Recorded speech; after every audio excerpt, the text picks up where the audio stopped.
বিয়ের পর। মা, মনে মা তুই কতদিন পর তোর মুখটা দেখতে পেলাম রে মা। তুই তো বিয়ের পর থেকে তেমন আসিসও না। সবই তো জানো মা, তোমার জামাই কাজ কামের চাপে তেমন ছুটি পায় না, আর আমারও সংসার কাজের চাপে তেমন আশা হয়ে ওঠে না। মা শোনো না, আমি কিন্তু বেশিক্ষণ থাকবো না, দেখা করে চলে যাব। মনে শোন মা, আমি কিন্তু রান্না করেছি, দুটো খেয়ে তারপর যাবি। আচ্ছা ঠিক আছে মা, আমি এক্ষুনি ভাত বাড়ছি। মনা নে মা, খেয়ে নে।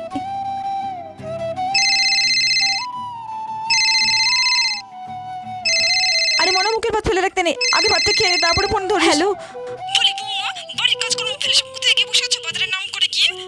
বাড়ির রান্না বান্না কি করবে? আমার বুঝি খিদে পায়নি? তাড়াতাড়ি বাড়ি এসে ওখানে রান্না বান্না শুরু করো।